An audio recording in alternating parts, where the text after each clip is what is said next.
देखो A is the subset of A union B है, ये पता है ना,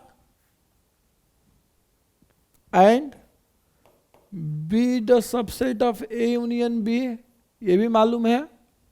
क्लियर है जी?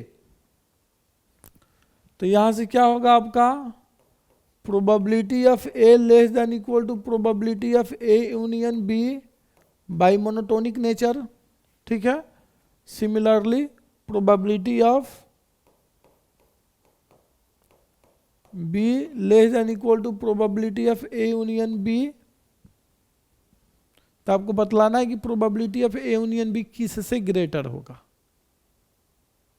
ये दोनों साइमल्टेनियसली ट्रू हो रहा है ना, एंड है बीच में, देखो ये इसका सबसेट है और B भी, एंड B भी इसका सबसेट होगा, A यूनियन B का सबसेट होगा। दैट मीन्स की probability of A less than equal to A union B and probability of B less than equal to A union B, probability of B less than equal to probability of A union B, ये हो गया। फिर आपको एक concept पता होगा, जैसे कि मैं कहूं कि x greater than equal to 1 है and x greater than equal to 2 है, तो बतलाओ कि x की क्या वैल्यू होगी, सोचो कैसे आपने किया, क्या आपने सोचा, इंटरसेक्शन लिया ना, नंबर लाइन का हम हेल्प लेते हैं इंटरसेक्शन लेने के लिए। कह रहा है कि x ग्रेटर देन 1 है और x ग्रेटर देन 2 है, तो इंटरसेक्शन में यही आएगा ना। तब ध्यान से देखो तो x ग्रेटर देन क्या हो रहा है, मैक्सिमम ऑफ 1, 2 ही है ना।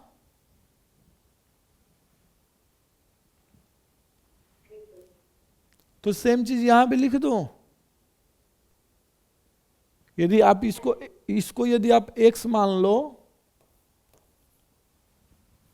और ये कोई रियल नंबर है, अब कौन सा ग्रेटर है कौन सा लेस हमें थोड़े पता है। यहाँ पर रियल वैल्यू था तो हमें पता चल गया, लेकिन यहाँ पर हमें नहीं पता है ना कि यह ग्रेटर मीन्स इनमें से ए प्रोबेबिलिटी ऑफ ए और प्रोबेबिलिटी ऑफ बी में कौन सा ग्रेटर है, ये हमें नहीं पता है। तो मैं यहाँ से लिख सकता हूँ कि probability of A union B greater than equal to maximum of probability of A comma probability of B. सबको समझ में आया?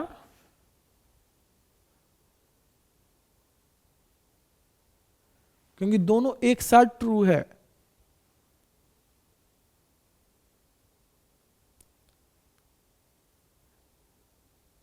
लिखो, सोच सोच के लिखो, कोई दिक्कत है तो पूछो। तो जो भी आपका क्वेश्चंस होता है ना, इन सारे कंडीशन को फुलफिल करता है, लेकिन आपने कभी इस पर गौर नहीं किया होगा। आपने +2 में पढ़ लिया, सब कुछ आपने कर लिया, यहाँ भी आपने पढ़ा ही होगा, लेकिन आपने कभी इस पॉइंट पर गौर नहीं किया होगा। जितने भी क्वेश्चन है जहाँ पर प्रोबेबिलिटी ऑफ ए दिया हो, प्रोबेबिलिटी ऑफ बी दिया हो, probability of A union B या ए इंटरसेक्शन बी दिया हो, इन सारे कंडीशंस को ध्यान में रखते हुए दिया जाता है उसकी न्यूमेरिकल वैल्यू, ताकि क्वेश्चन गलत ना हो। जब मैं भी क्वेश्चन सेट करता हूं ना, नए क्वेश्चंस का फॉर्मेशन करता हूं, तो इन सारे पॉइंट्स के बारे में मैं सोचता हूं। ये नहीं कि कुछ भी ए यूनियन बी और ए इंटरसेक्शन बी कुछ का कुछ दे दिया, नहीं, इन सारे कंडीशन को मैं सोचता हूं, तब जा करके मैं देता हूं। जैसे कि यदि मैं probability of A equal to मान लेता हूं कि, मान लेते हैं कि 0.5 है और प्रोबेबिलिटी ऑफ बी 0.2 मान लेता हूं, ठीक है, 0.2 मान लेता हूं। यदि मैं probability of A union B,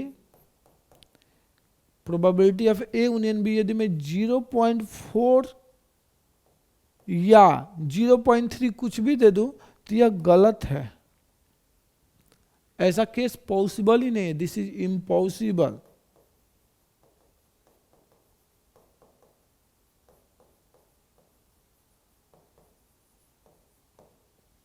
क्यों, कोई मुझे बतलाएगा ये केस इम्पॉसिबल क्यों है?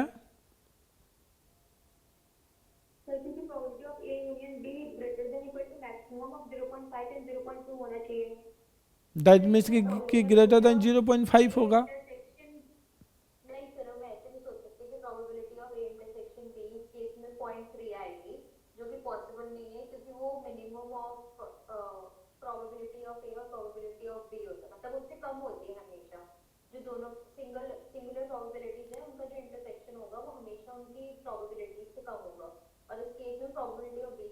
अभी आप इंटरसेक्शन पे मत जाओ, अभी आप यूनियन पे ही रहो, मैं यूनियन बतलाया हूं तो आप इसके बेसिस पे सोचो। तो ये क्या है, यह वेल डिफाइन कब होता, जब probability of A union B, यहां पर क्या है, अकॉर्डिंग टू गिवन कंडीशन ये क्या होना चाहिए, 0.=5 होना चाहिए ना। क्लियर है, probability of A union B क्या होना चाहिए, मैक्सिमम ऑफ दिस, तब इससे ग्रेटर लोगे तो ही वेल डिफाइन होगा। तो यह वेल डिफाइन कब होगा, this is well define only if probability of A union B greater than 0.5, that is, यदि सपोज कर लेते let, that is suppose probability of A union B equal to 0.6, क्या अब ये वेल डिफाइंड क्वेश्चन कहलाएगा? हाँ, यह वेल डिफाइन कहलाएगा। यदि मैं इस तरीके से दे दूं तो ये क्या होगा आपका, यह वेल डिफाइन हो गया, दिस इज वेल डिफाइन।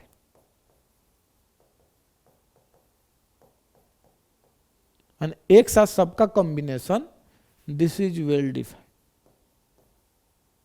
तो ऐसा नहीं कि आंख बंद करके क्वेश्चन कुछ का कुछ दिया जाता है, नहीं। अब कैसे सोचोगे कि मैं ए यूनियन बी क्या दूं, तो ये आपको सोचना पड़ता है, ठीक है। कैसे, यहां से आप कनेक्ट कर सकते हो, क्या भाई हम इससे ग्रेटर ही देंगे, ठीक है, इससे लेस कभी भी हम नहीं देंगे। तो ऐसा नहीं कि सिर्फ इससे ग्रेटर, इससे भी ग्रेटर होना चाहिए तो ही वेल डिफाइन होगा, अदरवाइज आपका क्वेश्चन वेल डिफाइन नहीं होगा। लिख लीजिए, कोई डाउट है तो आप पूछ सकते हैं।